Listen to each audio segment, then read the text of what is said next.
자, 오늘 청취자의 민원이 굉장히 많이 쌓여 있어가지고요. 민원 해결을 좀 해드리겠습니다. 민지원 리포터 새롭게 인사드리네요. 어서 오세요. 네, 안녕하세요. 민원이 참 많이 들어왔습니다. 그동안 제보들 하나씩 살펴보죠. 첫 번째 제보는 뭡니까? 네, 부산 MBC 국으로 전화 온 민원입니다. 시각장애인뿐만 아니라 장애인들을 위한 차량이 턱없이 부족한 상황입니다.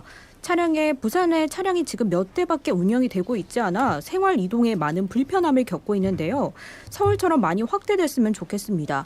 사실 이뿐만 아니라 공공시설에서도 시각장애인들을 위해 더 힘써줬으면 하는 바람입니다. 네, 장애인들을 위한 차량 부족하다 하는 이야기는 늘 지적받아 왔던 내용인데 사실 참 이게 해결이 잘 안 되고 있네. 장애인 지원 차량은 현재 부산시에서 몇 대 운영하고 있습니까? 현재 시각장애인 이동 지원을 위해 생활이동지원센터를 운영하고 있고요. 이동 보조를 위한 차량이 총 15대 운영하고 있습니다. 이 큰 부산에서 15대. 15대다 하니까 참 얘기만 들어도 부족하다 하는 생각이 드는데 현재 이제 장애인들을 위한 이동 보조 차량은 어떻게 이용이 되고 있습니까? 우선 스마트 배차 이용 시스템을 통해 배차 형식으로 기본 요금 2,000원부터 시작을 해서요. 거리당 요금이 부과되는 시스템으로 운영하고 있습니다. 이에 부산시에서는 예산 확보가 어려운 상황을 설명을 했는데요. 자세한 내용 부산시 장애인 복지과 장애인 권익위원팀 박승훈 주무관을 통해 들어보시죠. 저희 부산시에서는 생활이동지원센터 차량 운영을 위해서 차량 15대를 운영하시는 기사님의 인건비와 그다음에 차량의 유류비나 이제 유지 보수비 같은 운영비를 지원하고 있습니다. 현재는 예산이 그 차량 15대에 맞춰서 인건비 15분, 그다음에 차량 15대에 대한 운영비를 지원하고 있고 보조금은 총 9억 가까이 지원이 나가고 있습니다. 만약 저희가 차량을 늘리기 위해서는 이제 신규 차량 구입과 그에 해당하는 인건비를 늘려야 되기 때문에 저희 시각장애인 분들의 불편함을 알고 있어서 꾸준하게 예산 확보를 위해 노력하고 있고 저희가 만약 예산이 확보가 된다 하면 이 예산 확보 상황에 따라서 차량 운행 대수랑 그다음에 이제 인력을 같이 늘릴 계획을 잡고 있습니다. 그러니까 결국은 이제 예산 문제라는 건데 딱 15대 맞춰가지고 그 돈에 맞춰서 이제 예산이 나오고 또 이렇게 지출이 되기 때문에 거기에서 이제 더 이상 이제 확장하려면 노력 중이고 계획 중이다. 라는 말씀밖에 못 드리는군요. 좀 안타깝네요. 네. 네, 맞습니다. 상황을 들어보니까 이번에는 올해 예산안으로 운영이 되어야 해서 예산 확보가 어려운 상황이고요. 내년에는 예산을 더 확대하려고 노력할 예정입니다. 그리고 장애인 콜택시 두리발 이용 방법을 몰라서 어려워하시는 분들이 참 많이 계시더라고요. 네, 장애인 콜택시 두리발 이용 방법 알려드리겠습니다. 먼저 전화 서비스가 있는데요. 051-466-8800번으로 전화를 걸어서 접수가 가능하고요. 그냥 1636번만 눌러서 전화를 건 후에 부산 장애인 콜택시라고 말하면 센터로 자동 연결을 해줍니다. 이 마지막으로 모바일 두리발 앱을 통해서도 출발지와 목적지를 정해서 배차 예약이 가능하다는 점 참고 이용하시기 바랍니다. 네, 앱을 또 이용 못 하시는 분들도 계시니까 일단은 1636번만 눌러도 이용 가능하다는 거 다시 한번 말씀드리고요. 사실은 근데 이런 이동수단뿐만 아니라 시각장애인들이 겪는 이 불편함은 이만저만 많을 것 같은데 어떻습니까? 네, 그 중에서도 이 시각장애인들이 자판기를 사용할 때 점자가 없어서 많은 불편함을 겪고 있는데요. 이는 어떻게 해결할 수 있는지에 대해서도 들어보겠습니다.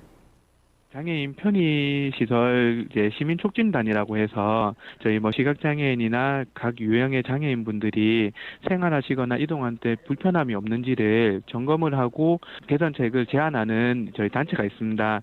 해당 단체에 이제 이런 불편 사항을 말씀 주시면 해당 단체에서 그 편의시설을 설치한 기간에 개선을 권고해서 이제 조금이라도 불편함을 해소할 수 있도록 제도를 운영하고 있습니다.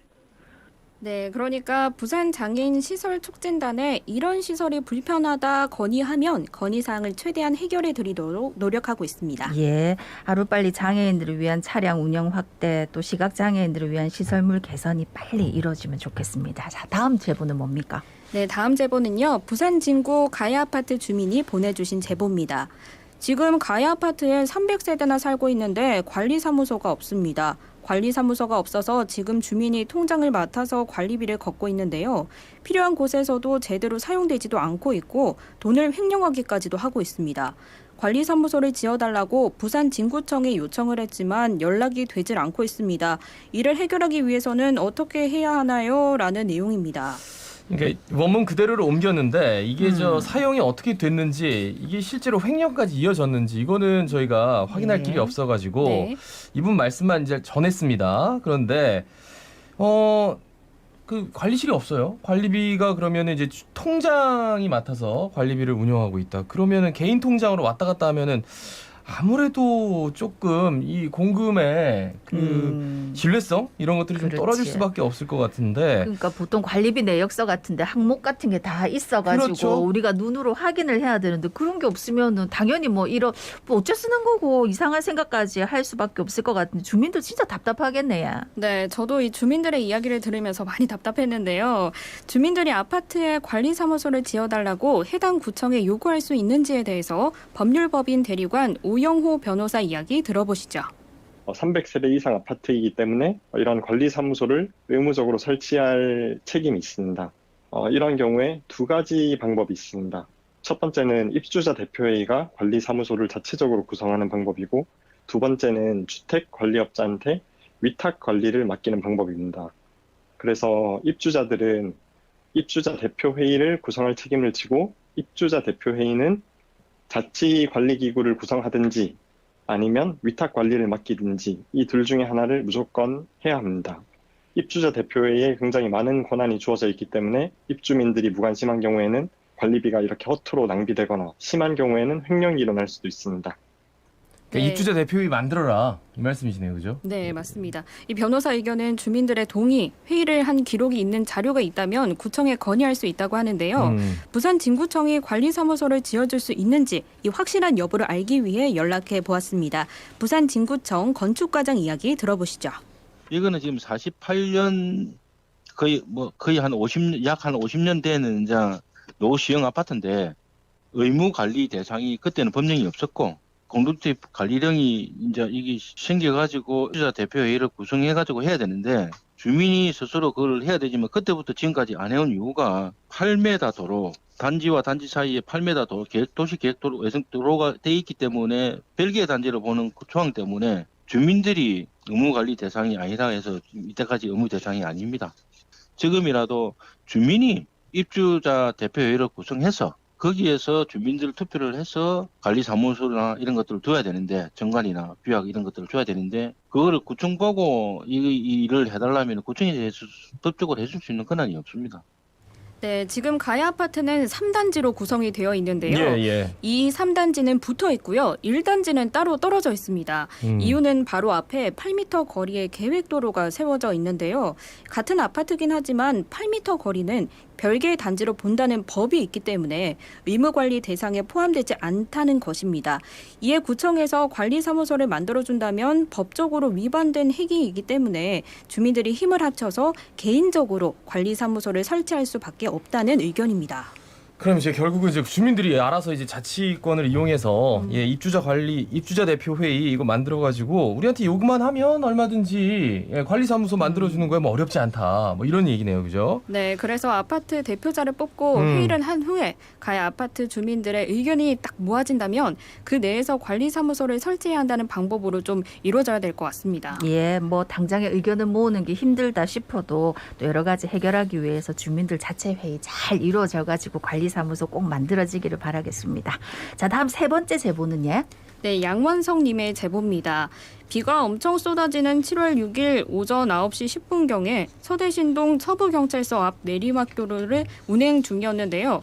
앞차와의 약간의 거리를 두고 운행 중에 갑자기 쭉 미끄러지는 거예요. 그래서 앞차를 가볍게 충돌하고 말았는데 추도라고 말았는데 이 바닥의 페인트가 과연 정지가 잘 되기 위해서 발라놓은 것인지 궁금합니다. 저의 불찰도 있겠지만 이번에 길바닥의 페인트가 원인이 될 수 있다는 생각이 되어서 물어봅니다. 이런 경우는 어떻게 해야 하나요? 그러니까 서대신동 서부경찰서 앞에 내리막길에 그럼 페인트가 칠해져 있어요? 어떤 페인트입니까? 속도를 줄이라고 발라놓은 빨간색 페인트입니다. 이 도로법 제2조 동법 시행제 3, 4조에 따르면요. 도로 부속시설물로서 미끄럼 저항을 충분히 확보하지 못하는 곳이나 도로가 불량한 곳에 설치하고 포장의 미끄럼 저항을 높여서 자동차의 안전한 주행을 도모하기 위한 시설인데요. 또한 운전자의 주의를 환기시켜 안전한 운행을 도모하는 부수적인 기능도 가지고 있습니다. 이 서대신동 서부경찰서 앞에는 내리막길 주의하라고 빨간색 페인트를 발라뒀는데요. 비가 오면 이 페인트를 칠한 구간이 미끄러울 수도 있는지, 앞으로 사고 방지를 위해 어떠한 대책이 마련돼야 할 것인지 부산 서구청 건설과 장병근 팀장 이야기 들어보시죠. 비가 올 경우에는 이제 도로에 수막 현상이 발생이 되고, 그다음 미끄럼 방지 포장재가 설치된 구간 중에 노후화가 된 표면이 있을 경우 그에 따라서 마찰 개수가 저하됨으로써 당초 미끄럼 포장재를 설치했던 기준에 비해서는 마찰 개수가 낮아져서 그러질 가능성도 있습니다. 그리고 미끄럼 방지 포장재 재질이나 시공 방법들은 업체별로 그 미끄럼 정도가 다 차이가 날 수도 있습니다. 우리 구에서는 우기시 포장 도로의 수막 현상으로 인한 안전사고를 예방을 위해서 현장 여건 등을 고려하여 도로 시설 기준에 따른 도로 구배를 조정하거나 아니면 미끄럼 방지 포장재를 설치하거나 또는 그루빙을 시공하여 이런 부분들에 대해서 대처를 하고 있으며, 주기적인 현장 순찰을 통해서 노후 포장 도로 및 마모된 미끄럼 방지 포장에 대해서 점검 및 유지 보수를 하고자 노력하겠습니다. 예, 그러니까 이제 미끄럽지 말라고 페인트 칠해놨는데 내리막길에 이게 비가 오면은 제 기능을 못할 수도 있다 이런 얘기네요. 네, 맞습니다. 서구청에서 사고가 있었던 서대신동 서부경찰서 앞을 확인해보겠다고 약속을 했고요. 앞으로 부산 서구의 모든 구역을 주기적으로 순찰을 돌면서 점검하겠다고 말했습니다.